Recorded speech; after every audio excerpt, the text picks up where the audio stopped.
Manoj money और मेरे साथ हैं ओबीसी मोर्चा के राष्ट्रीय अध्यक्ष डॉक्टर के लक्ष्मण। इनसे हम बात करते हैं कुछ राष्ट्रीय मुद्दों पर तथा ओबीसी की वर्तमान स्थिति और मोदी सरकार द्वारा ओबीसी के लिए किए जा रहे कार्यों के बारे में। सर नमस्कार। नमस्ते सर, कल इंटरप्रेन्योर मीट हुआ था आपका, उसमें क्या है वो, उसके बारे में कुछ बताइए। उस मीट में क्या ऐसा है? ओबीसी मोर्चा राष्ट्रीय स्तर पर ये उद्योगी का एक सम्मेलन किया जी। लगभग 20 राज्यों से 200 के ऊपर लोग आए। बीजेपी से कुछ ताल्लुक नहीं है, उद्योगपति है। मोदी जी का संकल्प जो है अंतिम व्यक्ति तक ये जो पहुंचाना हमारा नारा है, सबका साथ सबका विकास। समाज के अंदर 50% जो है समाज, उनके लिए उत्थान के लिए जो भी पॉलिसी बन रहा है, प्रोग्राम दिया जा रहा है। और मोदी जी का इच्छा है हर नौजवान रोजगार मांगने वाला नहीं होना चाहिए, रोजगार देने वाला एक संस्था जैसा बनना है। जॉब सीकर नहीं, जॉब क्रिएटर बनना है।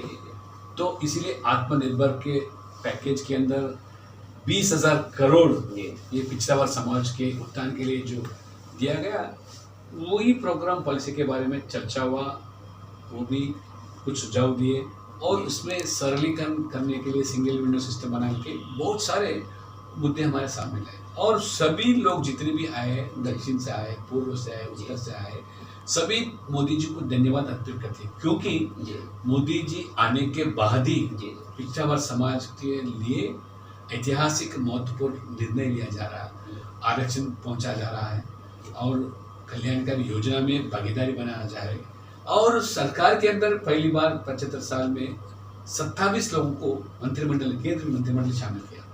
और इस बीच में उत्तर प्रदेश में जो योगी जी का सरकार बने, उसमें भी 22 लोग, 77 के अंदर 22 लोग, मतलब 40%। यह महत्व जो दिया जा रहा है मोदी जी से मुमकिन हुआ, इसलिए पूरा समाज आज संतुष्ट है। इसलिए ये मुद्दे लेकर हम हर गांव तक पहुंचना चाहते हैं, ये मुद्दे को लेकर हर आदमी तक पहुंचना चाहते हैं। इसलिए कल का जो सम्मेलन हुआ बहुत ही महत्वपूर्ण। ये मुद्रा लोन जो सरकार दे रही है, तो मुद्रा लोन के बारे में बताइए। और महिलाओं का क्या इसमें अलग से कुछ परसेंटेज है, कुछ रिजर्वेशन है, इसके बारे में आप बताएं। मुद्रा लोन के अंदर प्रधानमंत्री गारंटर बनाकर जो आज ऋण दिया जा रहा है, लगभग 35% ओबीसी समाज के लोग ही लाभान्वित हैं। और पूरा आज मुद्रा लाभान्वी में 70% महिलाओं को आज लाभान्वी बने। तो आप समझ सकते हैं, सबका साथ सबका विकास को नारा है, उसमें महिलाओं को भागीदार बनाना,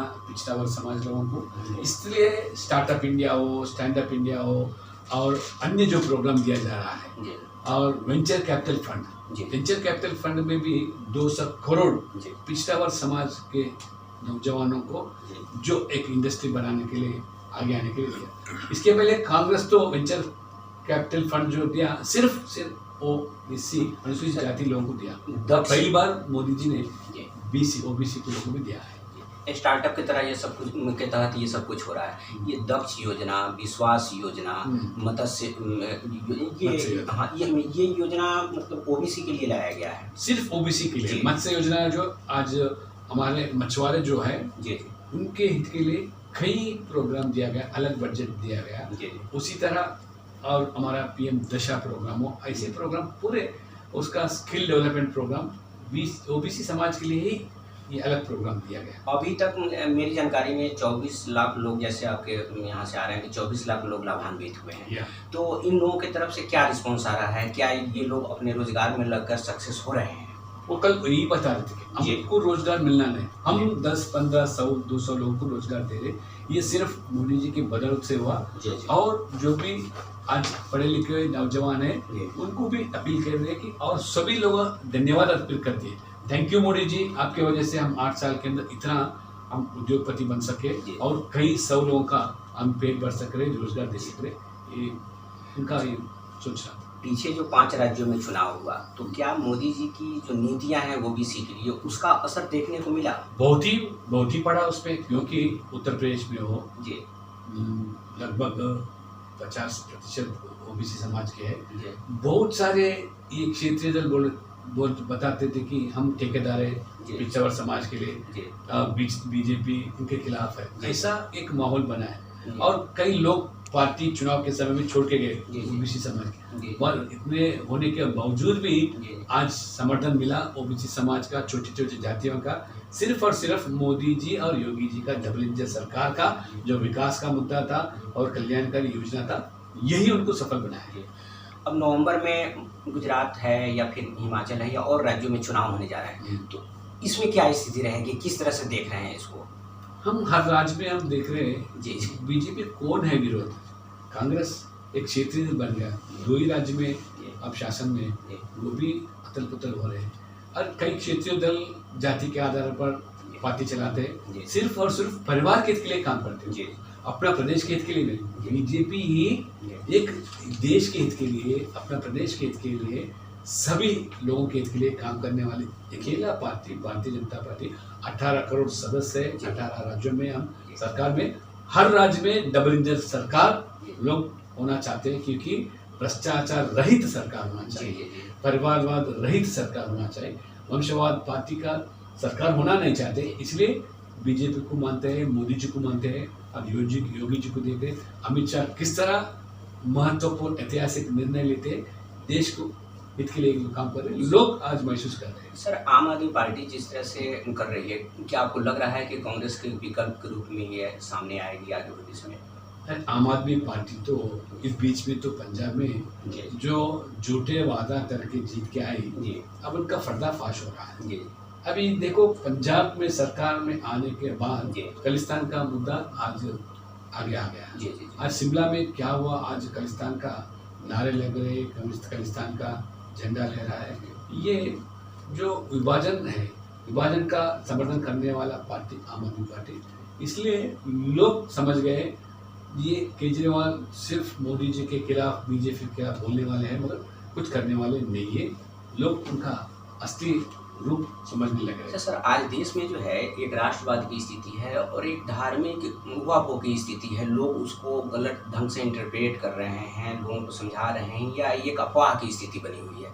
तो राष्ट्रवाद और ये धर्मवाद, दोनों में आप अंतर देख रहे हैं, किस रूप में इसको देख रहे हैं? देखो भाई, राष्ट्रवाद हमारा जो मुद्दा है जी, और हम जब हिंदुत्व की बात करते हैं तो हम किसी के मजहब के खिलाफ है ही नहीं, हम सबका साथ सबका विकास।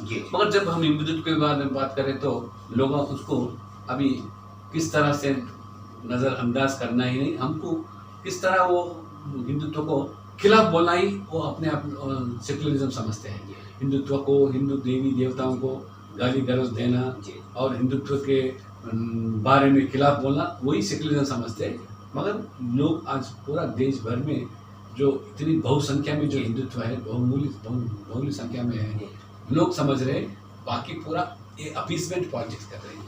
ये माइनॉरिटी अपीसमेंट ज़्यादा दिन चलेगा नहीं। हम तो आज मोदी जी हो, योगी जी जो कल्याणकारी योजना दिया जा रहा है, उसमें हम जाति देख रहे हैं या मजहब देख रहे हैं, कुछ भेदभाव बताए। तो यही लोग मजहब के आधार पर या जाति के आधार पर समाज को तोड़ना चाह रहे हैं, समाज को विभाजित करना चाह रहे हैं। मगर ये होना का संभव नहीं है, क्योंकि मोदी जी विकास का मुद्दा ही, गरीब का कल्याणकारी का मुद्दा ही लोगों के पास हम ले जाना चाहते हैं। सर, केरल हो, पश्चिम बंगाल हो, इस समय जो है बर्निंग स्टेट के रूप में इसको माना जा रहा है, जहाँ अव्यवस्था है, हत्याएं हो रही हैं। क्या किस रूप में देख रहे हैं, इसको कैसे ठीक किया जा सकता है? रोज रोज अशांति जो फैल रहा है, बंगाल में हो, केरला में हो, ये हिंसावादी को जो आज समर्थन देने वाले पार्टी का, उनका भी पर्दाफाश हो रहा है। मगर समय लगेगा जरूर। राष्ट्रवाद के हित के लिए जो है वो बीजेपी के साथ है। अभी वो वोट के खातिर लोगों को भटकाना चाह रहे हैं, और जो हिंसा जो फैल रहे हैं, ये सरकार का पूरा जिम्मेदारी, वहाँ के सरकार का पूरा जिम्मेदारी है। आज देख रहे हैं हम, कल तेलंगाना में एक दलित युवा एक मुस्लिम लड़की को शादी करने से उसको किस तरह कत्ल किया। कोई टुकड़े टुकड़े गैंग वाले, सेकुलरिस्ट वाले, सूडो सेकुलरिस्ट, सूडो इंटेलेक्चुअल्स, ये अवार्ड वापसी वाले क्यों आज मुंह नहीं खोल रहे, क्यों बात नहीं कर रहे? जो गरीब एक बच्चा दलित का, समाज का, तो एक मुस्लिम बच्ची को शादी करने से क्या उनका जुर्म? अब ये क्यों नहीं बात कर रहे? खुलेआम कत्ल किया गया है, पूरा समाज देख रही, पूरा देश देख रहे, उसके खिलाफ सिर्फ बीजेपी बात करना है, बाकी लोग क्यों नहीं बात करते? इसीलिए कि सिर्फ वोट के खातिर। मैं इसलिए आज पूरा लोग समझने लगे कि और ये सेकुलरिज्म जो है, हिंदू के खिलाफ बोलने से ही सेकुलरिज्म समझते, मगर लोग उनको सबक सिखाने का समय आ गया। ओबीसी कितना परसेंट, आप कितने देश के कितने परसेंट ओबीसी को मान रहे हैं कि भाजपा के साथ है? अरे देखो, सबसे ज्यादा विधायक हो, संसद हो, प्रजाप्रतिनिधि हो और बीजेपी के साथ है। सिर्फ ओबीसी नहीं, आज अनुसूचित जाति हो, अनुसूचित जनजाति हो, पूरे बीजेपी के साथ ही है।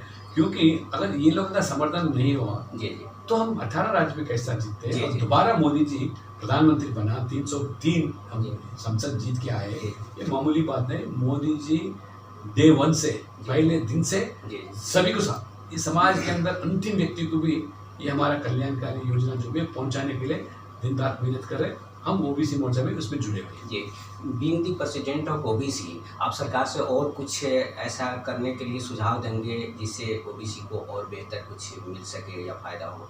हम क्या अनुसंधान करना चाह रहे हैं कि सरकार के जो भी प्रोग्राम है, पॉलिसी है, योजना है, गांव-गांव तक, घर-घर तक जन जागृति कर पहुंचाने का जिम्मेदारी हम लेना चाह रहे हैं, ले रहे भी, और हम सफल भी हुए। उत्तर प्रदेश में हो, बिहार में हो, और हमारा जो ओबीसी मोर्चा हर मंडल में बन चुकी है, हर जिला में, हर प्रदेश में, और सक्रिय रूप में हम आने वाले दिनों में आगामी कार्यक्रम और गरीब का हित का प्रोग्राम लेकर हम समाज के अंदर एक हमारा छवि बनाएंगे। ओबीसी से अलग ऑन द होल मोदी सरकार को आप किस रूप में देख रहे हैं? ओबीसी से अलग ऑन द होल सभी विषयों पर अभी मोदी जी जो सरकार है, जो हमारा सबका साथ सबका विकास, SC ST BC के अलावा सवर्ण में भी पहली बार इतिहास के अंदर 10% आरक्षण दिया गया है। क्योंकि गरीब के लिए कोई जाति नहीं है, कोई मजहब नहीं है। पहली बार ऐसा ऐतिहासिक निर्णय लेना मामूली बात है। 10% पूरा देश के अंदर देना, ये मोदी जी संभव हुआ, और आने वाले दिनों में सभी की भागीदार बनाकर आगे ले जाएंगे। विकास के मुद्दे को लेकर हम देश को आगे बढ़ाएंगे। Thank you doctor Lakshman. धन्यवाद।